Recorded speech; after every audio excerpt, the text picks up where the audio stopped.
In the winter of 1970, the Perron family believed they had found their dream home. Roger and Carolyn Perron, along with their 5 daughters, Andrea, Nancy, Christine, Cindy, and April, were searching for space, privacy, and a fresh start. And what they discovered in the quiet village of Harrisville, Rhode Island, seemed perfect, a sprawling, historic farmhouse known as the Arnold Estate. The property stood as a relic of early American life. Built around 1736, the house had endured for generations, its aging wooden beams and stone foundation holding centuries of stories. It was large, 14 rooms, spread across multiple levels, and surrounded by open land that stretched far beyond what the family had ever known. For the parents, who had been living in tighter conditions, it felt like a rare opportunity. Despite its worn appearance, the house carried a certain charm. The floors creaked with age, the doors sat slightly uneven in their frames, and the structure seemed to settle and breathe like something alive. Carolyn felt an immediate connection to it, describing an almost magnetic pull, as though the house itself had chosen them. Roger, more practical and cautious, saw only an old property that needed work, but the price and the size were enough to convince him. In December of that year, the deal was finalized. The keys were handed over, and the Perrons prepared to move in. But before they left, the previous owner offered a strange and unsettling piece of advice. He looked at Roger and told him simply to leave the lights on at night. There was no explanation, no follow-up, just a quiet warning that seemed out of place. At the time, it felt like nothing more than an odd remark about an old, creaky house, but looking back, it would become one of the most chilling moments in the entire story. In January of 1971, the Perron family officially moved into the Arnold Estate. The girls explored every corner, running through rooms that had been silent for years, laughing as they discovered hidden stairways and forgotten spaces. To them, it was an adventure, a place filled with mystery and possibility. What they didn't realize was that the house was not empty.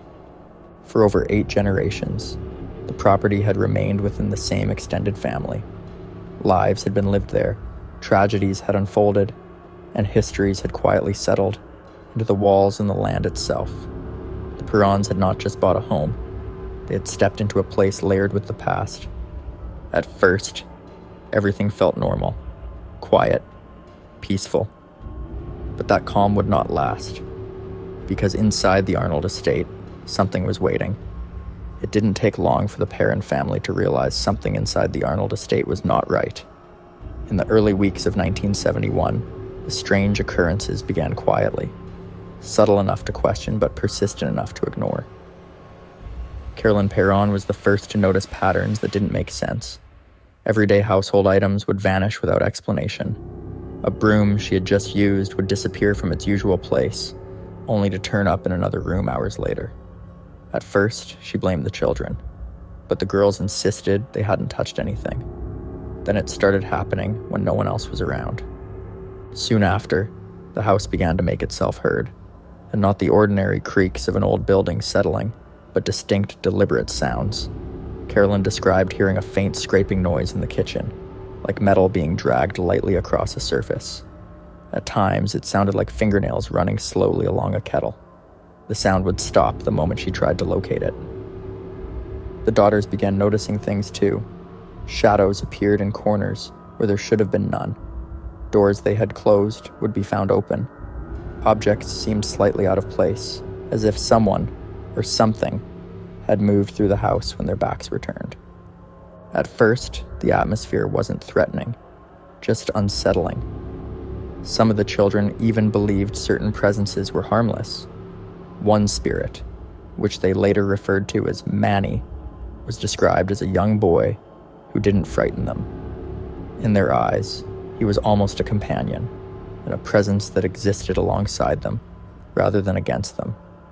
But even in those early days, there was an underlying tension that never fully went away.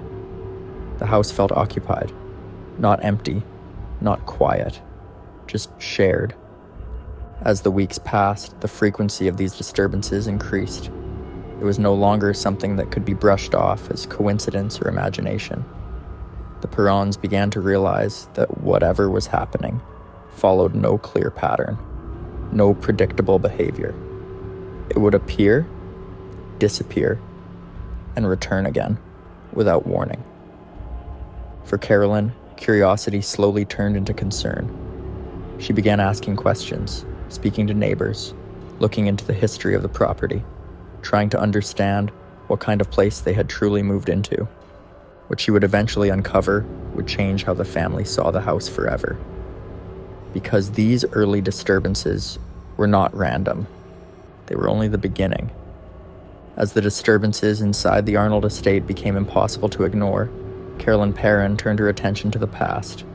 She needed answers, something to explain why their home felt occupied, why the atmosphere seemed heavy with something unseen. What she discovered would shift the family's fear into something far more real. The farmhouse was not just old. It carried a long and deeply layered history.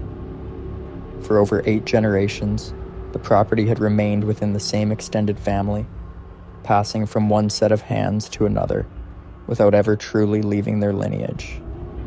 This meant that the land had witnessed nearly 2 centuries of life, death, and tragedy, all confined to the same walls the Perrons now lived within. Through conversations with locals and historical research, Carolyn uncovered accounts of multiple deaths connected to the property and surrounding land. Some were accidental, others far more troubling. There were reports of drownings in nearby water sources, individuals who had taken their own lives, and children who had died under unclear or unfortunate circumstances. While not every story could be fully verified, the pattern was undeniable. This was a place where hardship had repeated itself across generations. The weight of that history seemed to linger. It was no longer just an old house with strange noises. It was a place where lives had ended, sometimes suddenly, sometimes tragically. For the Perron family, this realization changed how they interpreted everything they had experienced so far. The sounds, the movement, the shadows, they no longer felt random. They felt connected to something that had been there long before them. As Carolyn dug deeper, she began to believe that the house wasn't just holding memories. It was holding presence. The idea that multiple spirits could exist within the same space began to take shape.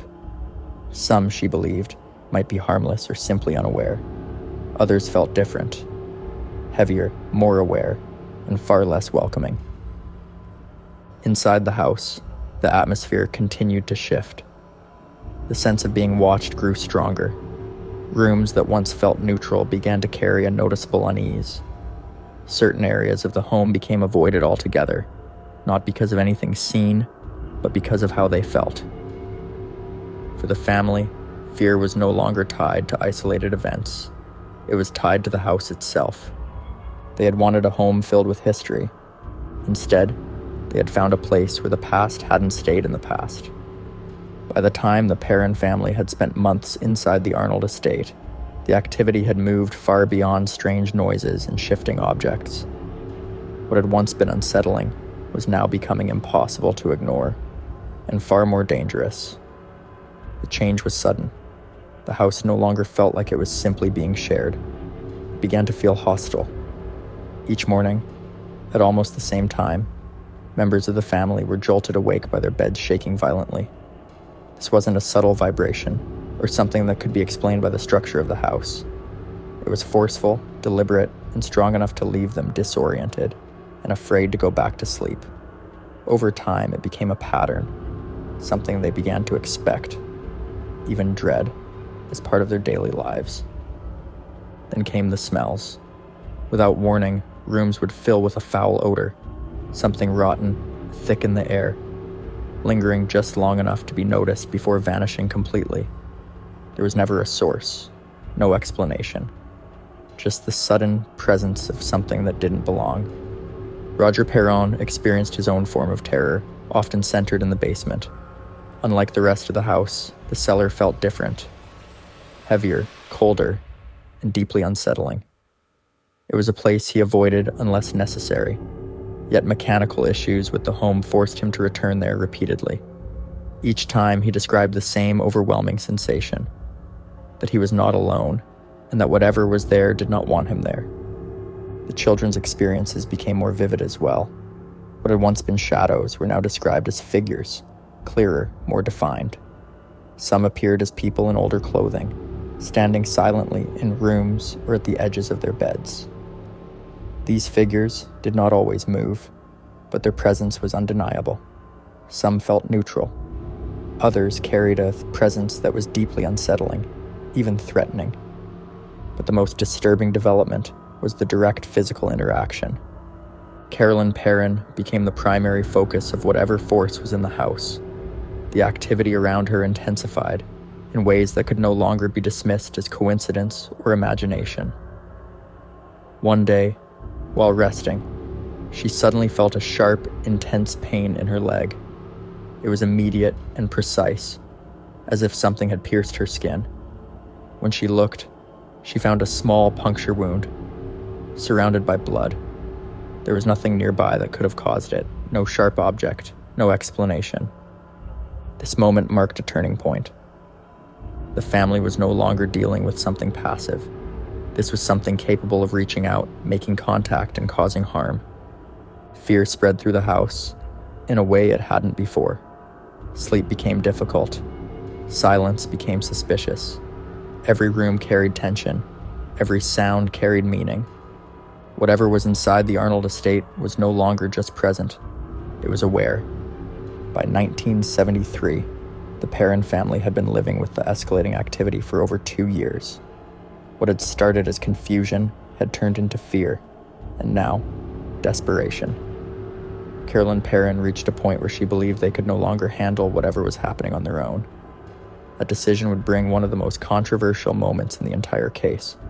She reached out to paranormal investigators Ed and Lorraine Warren, a couple already known for their work with alleged hauntings across the United States. Ed described himself as a demonologist, while Lorraine claimed to be a clairvoyant capable of sensing and communicating with spirits. Their involvement would change everything. When the Warrens arrived at the Arnold estate, they did not dismiss the situation. Instead, they quickly concluded that the house was inhabited by multiple entities. According to their interpretation, not all of them were harmful, but at least one presence stood out as something far more dangerous. They focused on a historical figure named Bathsheba Sherman, a woman who had lived in the area during the 19th century. Local rumors, though never proven, claimed she had been involved in the death of an infant under her care. While there were no official records confirming any wrongdoing, the story had persisted in local folklore. The Warrens believed this spirit could be the source of the hostility within the house. Their conclusion introduced a new layer of fear for the family. For the first time, the haunting had a name, something specific to focus on, something to blame. In an attempt to confront the presence, the Warrens conducted a seance inside the home. Unlike the dramatic exorcism shown in films, this was not a religious ritual performed by a priest. It was an attempt to communicate directly with whatever was inside the house. According to accounts from the Perron family, the seance quickly escalated beyond control. The atmosphere in the room shifted dramatically, becoming heavy and tense. Carolyn, who was at the center of the session, began to react in ways that deeply frightened everyone present. Her behavior changed, her voice reportedly sounding unfamiliar, as though something else was speaking through her. At one point, it was claimed that her chair lifted slightly from the ground before she was thrown backward. The moment was chaotic, frightening, and completely unexpected. For Roger Perron, this was the breaking point. He had remained skeptical of the paranormal explanations, but what he saw that night convinced him of something else entirely, that the Warrens had made the situation worse. Furious and protective of his family, he forced them to leave the house and told them not to return. From that moment on, the family was divided, not just by fear, but by belief. Some trusted what the Warrens had said. Others questioned it entirely. But one thing was certain. Whatever had been awakened that night did not leave with them, and the haunting was far from over. Years later, the Perron family haunting would be introduced to the world through the film The Conjuring. Released in 2013, It transformed their private experiences into a global horror phenomenon. But as the story reached millions, the version presented on screen began to blur the line between fact and fiction. The film portrays a clear, structured narrative, one centered around a single powerful entity, a dramatic investigation, and a climactic resolution. In reality, the events inside the Arnold estate were far less defined, far more drawn out, and much more complex. One of the biggest differences lies in how the haunting was resolved. In the film, a dramatic exorcism is performed, bringing the ordeal to an end. However, no such exorcism ever took place. Ed Warren was not a priest and did not perform formal religious rites of that nature. The real confrontation between the family and investigators was the seance, which ended in fear and conflict rather than resolution. The portrayal of Bathsheba Sherman is another major departure from documented history. In the film, she is depicted as a confirmed witch who carried out dark rituals and cursed the land before taking her own life. Historically, Bathsheba Sherman did exist, but there is no verified evidence that she practiced witchcraft or committed any such acts. Records indicate that she lived in the area and died in the late 19th century, but the more sinister elements of her story are rooted in rumor rather than fact. There is also no clear evidence placing her directly within the Arnold estate itself. Some accounts suggest she lived nearby rather than on the property. This raises further questions about how her name became so strongly tied to the haunting. Other elements of the film were created purely for storytelling. Timelines were condensed, events were combined, and certain details, like recurring supernatural patterns tied to specific times, were added to heighten tension. Even connections to other well-known cases were included to build a larger narrative universe. What remains true, however, is the foundation of the story. A family did move into the house in the early 1970s. They did report ongoing disturbances, sightings, and experiences that they believed were paranormal. And they did live there for years, not days or weeks, enduring something they could not explain. The real story is not defined by a single entity or a dramatic ending. It is defined by uncertainty, by conflicting accounts, by the absence of clear answers. The film may have given the world a version of events that feels complete, but the truth behind the Perron family haunting is far more unsettling, because it never truly resolves. After the Warrens left the Arnold estate in 1973, the Perron family remained. There was no resolution, no relief, just the same house, the same presence, and the same fear that had already taken hold of their lives. But something had changed. The activity didn't either disappear, it continued. But over time, it became less explosive and more unpredictable, shifting between moments of quiet and sudden, unexplainable events. The family learned to live with it, not because they accepted it, but because they had no other choice. Financially, leaving was not an option. The house had become something they were trapped inside. Life carried on in a strange balance between normalcy and fear. Days could pass without incident, almost convincing them that whatever had been there was gone. Then, without warning, something would happen. A sound, a movement, a presence that reminded them it was still there, still watching, still sharing the space. What made this period especially unsettling was how routine it all became. The fear didn't vanish, it settled. It became part of daily life. The unknown was no longer shocking. It was expected. For the children, growing up in that environment blurred the line between what was normal and what wasn't. Experiences that would terrify most people became something they adapted to. The house shaped their reality in ways they wouldn't fully understand until years later. Then, in June of 1980, after nearly a decade, inside the Arnold estate, the Perron family finally left. They sold the house and moved away, putting distance between themselves and the place that had defined so much of their lives. And then something happened. that remains one of the most puzzling aspects of the entire case. The moment they left, everything stopped. No more disturbances, no more sightings, no more unexplained events. After years of constant activity, it ended completely, as if whatever had been tied to that house had no interest in following them beyond its boundaries. That sudden silence raised more questions than answers. If the presence had been attached to the family, why didn't it continue? If it was tied to the land, why them? Why for so long, and then nothing at all? The Perrons were free, but without closure. They had lived through something they could not explain, something that had shaped nearly a decade of their lives. And now, with it gone, all that remained were memories and questions that would never fully be answered. With the Perron family finally out of the Arnold estate in 1980, the house's physical presence remained, but its story took on a life of its own.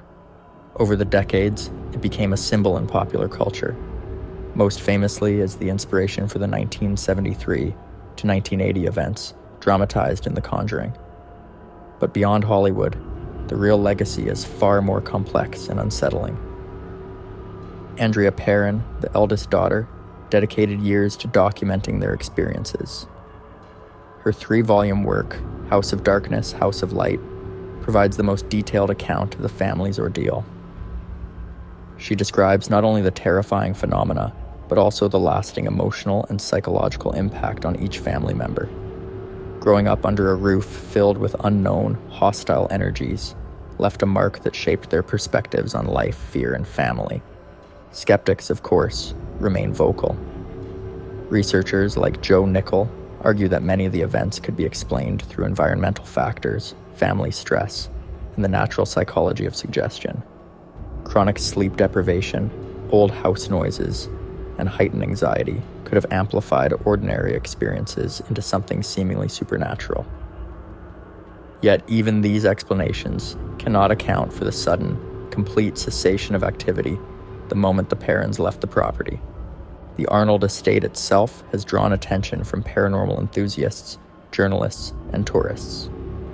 Now privately owned, it is often referred to as the Conjuring House, attracting those seeking first-hand experiences or hoping to capture evidence of lingering spirits. The house stands as a reminder that some locations carry stories that are far more layered than any single narrative can capture. For the Perrons, the events remain deeply personal. The story is not just about ghosts or curses. It is about endurance, about living through nearly a decade of uncertainty, and about confronting a presence that seemed both intelligent and relentless.